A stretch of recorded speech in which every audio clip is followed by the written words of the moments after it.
put all these like types of things around the place. We also want to do a bit more decorating. We want to do one final thing. So we made some pictures that we thought we could put on the wall. Now, Andy, you did this karate theme. Yeah, I've got a little robot in the corner as well, which I think is quite cool, if I say so myself. I'm impressed with your skills. I can only draw one thing. Self-portrait, self-portrait. Oh, man, that's hard. That's mean. And I drew Helen's boyfriend here. There we go. That's Well, you know what? I know a man that can doodle like no other. Take a look at this.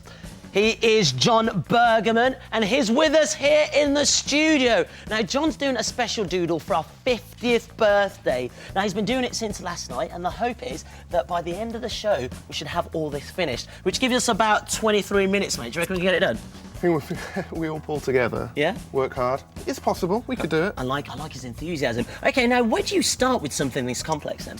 Well, it might look complex, but really it's just sort of made up of simple shapes and lines to begin with, and then more detail is added onto it. So it's not that complex, really. OK, nice. So do you usually get people to help you out when you do something this massive? I always try and get people to help me in my day-to-day life, and if they want to help me with work, even better. So yeah, I'm open well, to that. you've put some of your favourite bits from Blue Peter across the years as a tortoise there, and I don't know about this one, a bit of egg and chips. What's all that about? Well, when I was drawing the piece, I began thinking about my memories of Blue Peter and watching it as a child. So yeah, this is what I used to eat when I come home from school.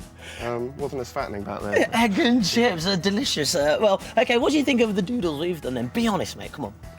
Yeah, I wouldn't. What is your day job? Yeah, presenter. I wouldn't give it up. Yeah.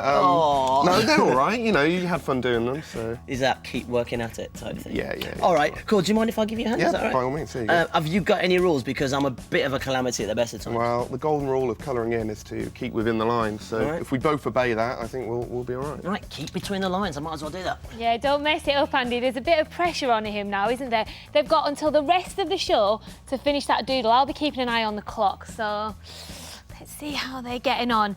But you know, we went to Alaska this summer for our summer trip. Well, I think it's high time we had a look at some more of our adventures. And we took to the waters to check out some of the most impressive mammals the sea has ever seen.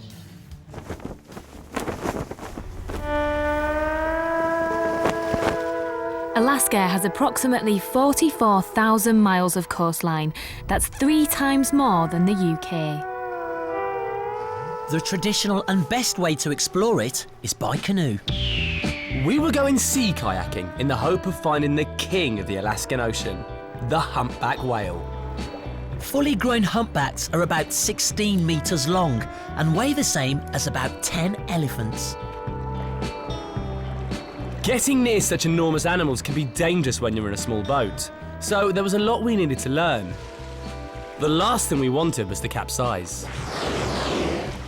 The first thing I want you to do is take your collar, zip it about halfway down, and then you're going to roll it to the inside. Step in. We were under the expert instruction of Brock Tabor.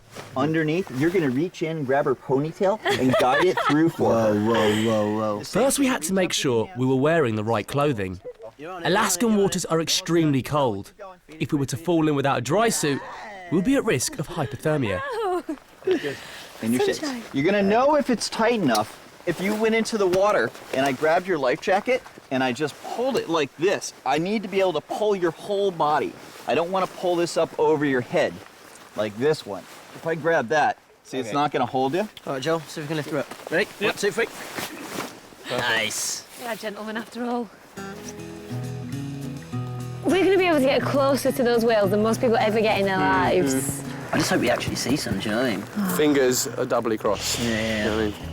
What I want to do is pass these out. I'm going to Brock's next job was to teach us the basics of kayaking. We've got a tall one for you. Okay. And a medium one for me. You're going to take your paddle blade. That's this part right here. You're going to set it in the water right about where your toe is. With your opposite hand, push that water past you. Gotcha. What I'm trying to get you to do is use your stomach, use your core. Get the six-pack going, right? That's exactly, it's the idea. Is by the end of the day, we're all going to have a little bit closer to a six-pack. Now, you're going to drop your butt down and reach this arm back on your paddle. That way you lean on it. Lean on it. Okay. Perfect. You do feel quite sturdy. I'm not worried that I'm going to tip over. The Marine Mammal Act says that we're allowed to approach to about 70 meters. It will give a wide enough buffer for the various wildlife not to feel threatened by our presence. But it gets us into a position where if an animal is curious about us, they can approach us. And we're close enough that we can have some good visual opportunities.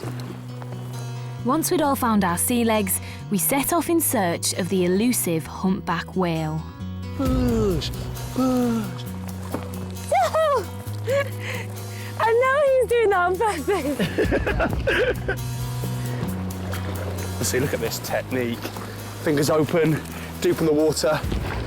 As we head further out, the waves are getting slightly bigger. I mean, not that much bigger, but big enough to make the kayak go up and down. See, Andy's technique is all wrong, essentially. I mean, he's sloppy, he's lazy, he's got no idea how to be a kayaker like myself. Whatever! Joel should have been paying more attention to his own kayaking skills. Whoa! Yeah, Joel! Uh-oh, Joel's just gone overboard. You all right? No! The water's seeping into me now. I love it! The thing with him is, he gives it all that, yeah? And he just doesn't pay attention. He's such a klutz. I can't move. Usually that would be me, actually. I think Joel's taking my place in the calamity stakes. Oh, that's right. That's right in my trousers. Who said a dry suit actually worked? I just fell in. I was just sitting there and just looked down. I was like, whoa, whoa! But I'm unsafe. But I'm freezing. That water must be one of the coldest things I've ever stepped in. Right, let's try that again.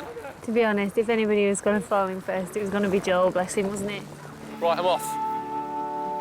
After my refreshing little dip, I was more cautious about kayaking, but I couldn't give up. I desperately wanted to get close to a humpback whale. We were looking for telltale spurts of water on the horizon. Unlike fish, whales breathe air. When they exhale, they blow a 4-metre spout made up of air and water.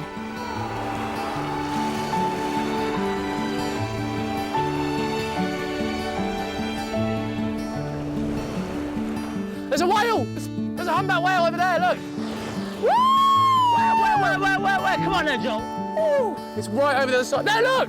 Joel, you better not be lying to me. Oh my goodness, we've just seen a spurt of water up ahead, which means it's a humpback whale. We just saw one! I can see it, I just see it!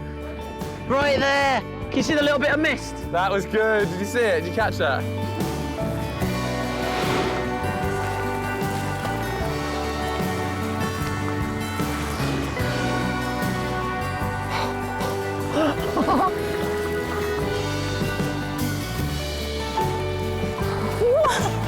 Oh my gosh, here we go.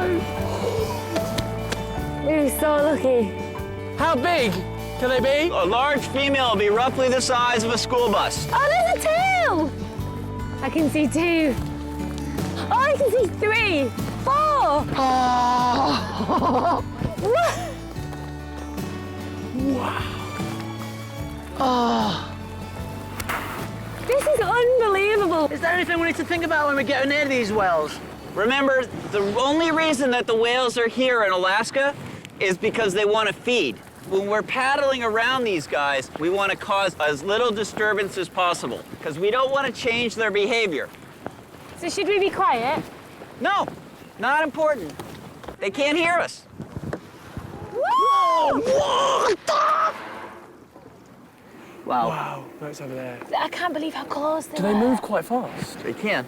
They can move very fast. So we're just paddling together as a small group, nice and slow, trying to avoid running into each other. Which Helen seems unable to do. Yeah, Helen loves running into people, I've noticed. It's quite annoying, actually. Yeah. So when you see their tails come up, that Yeah. means they're going deep.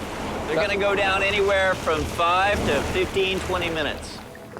We're so lucky to get so close to them, and it feels like the humpback whales are everywhere all around us, but Brock said that this is a really good area for feeding, so that's why they all come here, because all the currents meet and it brings all the fish together.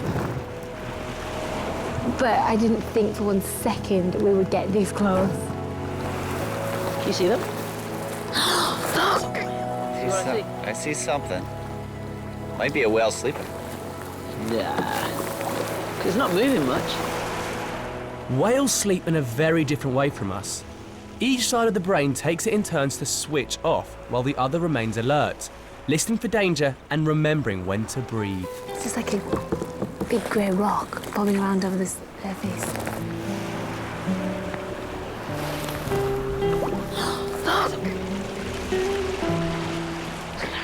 It's about 10 minutes away.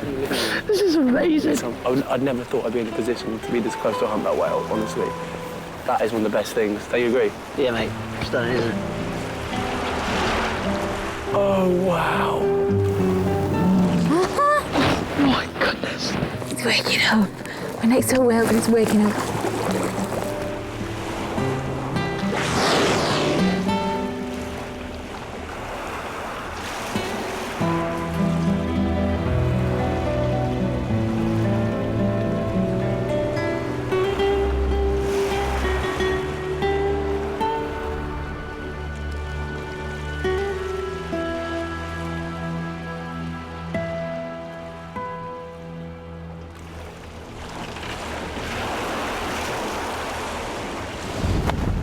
You know what? That has to be one of the coolest things I've ever seen on this show. That was out of this world. And the thing was, we had no idea where they were, so every time they came above the water, it really surprised us all. And there is something quite enigmatic about them. Despite being such massive creatures, they're so quiet and graceful. But you know, when we were quite calm with our kayaking, it's not all about being calm kayaking, no. It can be extreme, so we thought we'd get the meanest extremist kayaker here today with us. Have a look at this.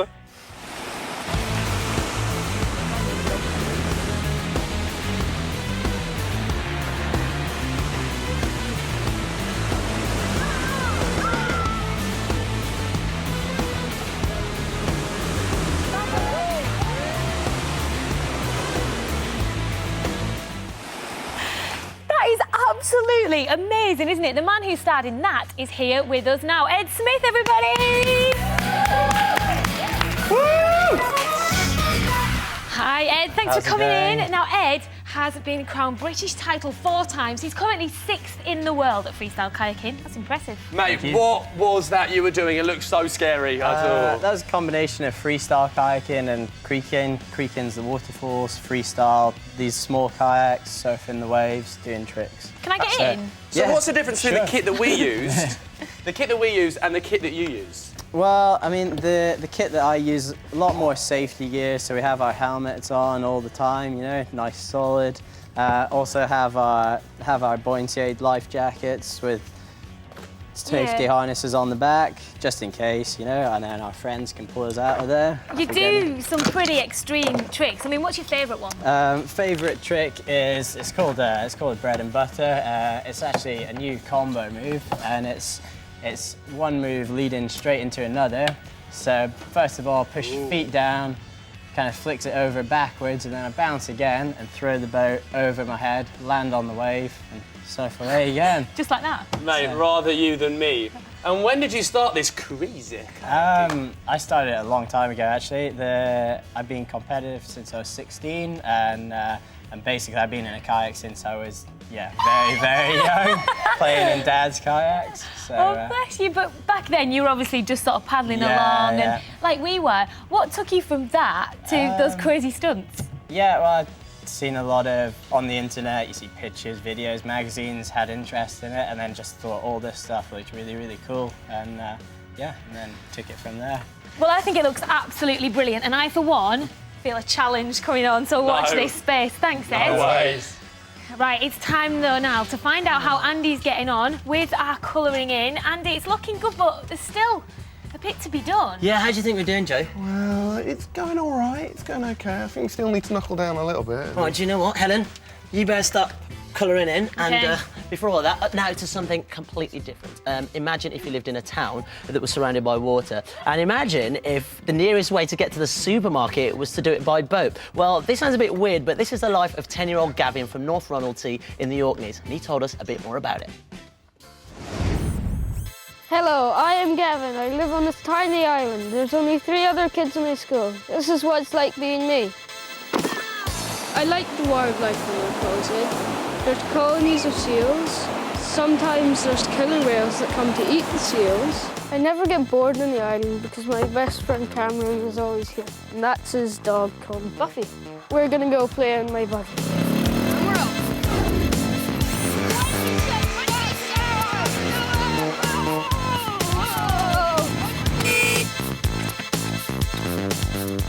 We're going to go fishing today. The fish don't mind the rain because they're already in the water. And then you swing back and let go as you do that. A fish! Yeah, that's the smallest fish we've ever caught. I can't believe we actually caught one. I don't know what that is. Should we chuck it back? Yeah, it's too small to eat. Hello, I'm Lily and I'm 5 years old and this is my school. North Orkney is very remote. It only has 56 people living on it. And next year, I'll be taking the plane to school. That plane is the smallest scheduled flight in the world. There's 4 pupils in the school at the moment that I'm at, including me. And there'll be about 1,000 pupils in secondary school. So, big jump. We've got some questions for Gavin. What's the best thing about living on North Ronalty? The best thing about living on the island is that there's no traffic and you're never more than a mile away from the sea. How often do you leave the island? I leave the island about once a week, apart from in the summer holidays, because I go in for rugby. Do you know everybody on the island? There's a few people I don't know, and I don't know who they are, so I don't know. I enjoy it when we get the sheep in and try to catch them. The sheep move pretty fast, so it's quite hard to catch them. It's really fun though. Can you get it? These sheep have been tied up to get clipped. We use normal shears, cut them about here. It doesn't hurt the sheep unless they get cut on their skin by the shears accidentally. It's very tiring work, shearing. There we go, all done. Hope you enjoyed your visit, and that is what it's like being me. Wow, that looks like an amazing lifestyle. Do you know what? I'm really quite jealous. Yeah, it's awesome. But hey, we've got 5 more minutes, so you two better get painting. All right. OK, now tomorrow is our 50th birthday, and Joel was telling me that we aren't the only one celebrating our 50th, are we? I know, I'm full of facts, aren't I? George Foot, in fact, got in contact with us because Lego is also turning 50 and he is a UK champion. He built a futuristic train. Ooh. And he got the chance to go to Denmark and meet 27 other champions from around the world, which I think's pretty good. He deserves a badge because that's the talent. Fantastic. Well, George has got a badge. What happens when we give one to you guys? Take a look. Right, it's just before 7 o'clock now, and we're here in Gloucestershire to say hello to Rosie because 5 years ago, Rosie rescued this horse. Cassie, beautiful horse. She was a bit sick, but the great thing is she's nursed her back to health. How cool was that? So she's going to be here any minute to take Cassie out to the paddock. Can't wait, this is no quality. Gonna give her one of these, a Blue Peter badge. I like surprises. Hi, is it Rosie? Yeah. Hi, Rosie. Would you like to come over? Hi, I'm Andy from Blue Peter. How you doing? Hi, I'm fine. Well, we got this really quality letter from you, right? Saying that you nursed this horse, Cassie, back to health. Well, that is quite a nice thing to do. That's fantastic. So, naturally, we thought we'd give you one of these, a Blue Peter badge. Congratulations. So, did you do this every morning? Yeah. And then you just take her out to the paddock? Yeah. Can I help you take her out? Yeah. Is that okay? Okay, let's take her out. Morning, Cassie. She's a quality horse, isn't she?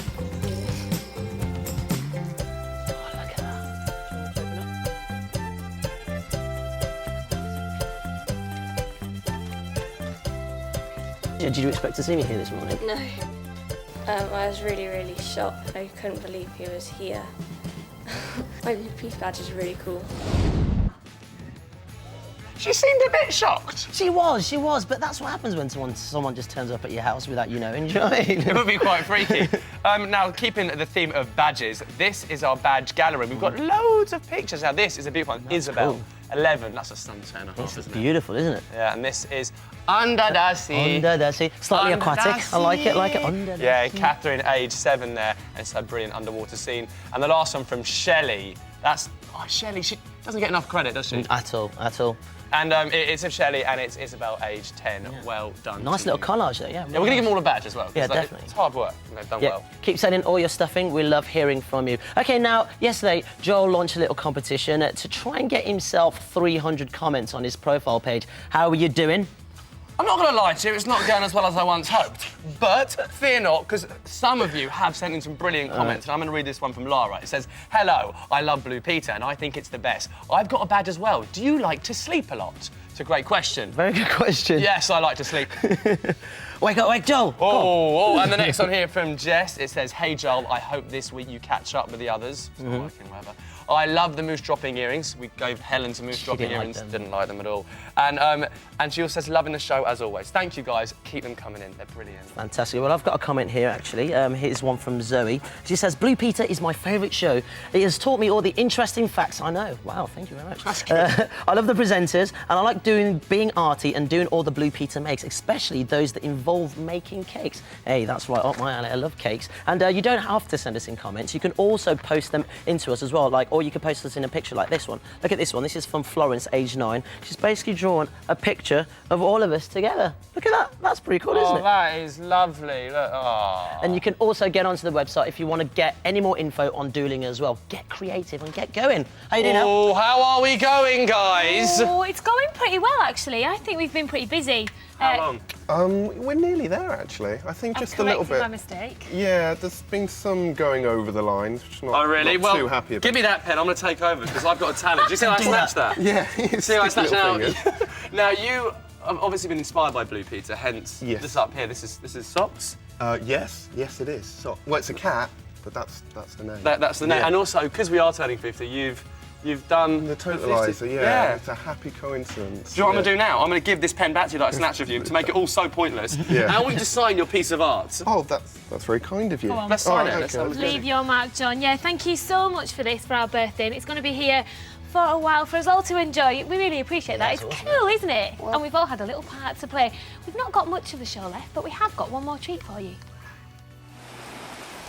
Hi to Blue Peter and everyone at Blue Peter. I just want to say happy 50th birthday. Lewis Hamilton! Well, I know, how cool is he? Tune in tomorrow at the different time of 5:15 on BBC One because we've got a big birthday bash. Yeah, and don't forget, Zac Efron will be helping us out. McFly will be playing with us, and there's also a little firework display as well. Boom! And if you have satellite or cable, get on your red button and do the quiz. Now, I haven't been doing so well at the quiz, but please, get your parents involved, get them to help, because you need them, because some of the questions are from way back, aren't they? Yeah, definitely. Yeah, but it's really good fun. Well, that's it for today, so we'll see you again soon. Yeah, cheers for everything, John. Take care, guys. I'm going to get back to it, actually, because there's a little bit there.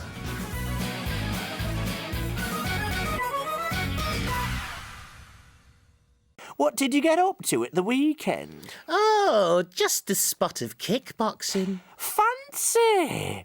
Dorian, you may be 82, but you've got all the energy, get up and go of a 76-year-old. Well, you should have seen some of my moves. They were pretty fly for a white guy. A couple of axe kicks and a flying back fist, and he was down, begging for mercy. Oh, the poor chap. Well, maybe next time he'll remember to give me seat for a pensioner on the bus. Oh, so what are you up to later? I'm going to wash me smalls. Oh, that's a bit exotic. Would you try a salad if it was made of dandelion leaves and roasted snails? Yeah. How about a bum sandwich pressed by 2 warm cheeks to bring out the full flavour? Yeah. This is cooking, CBBC style, where every bite is an adventure.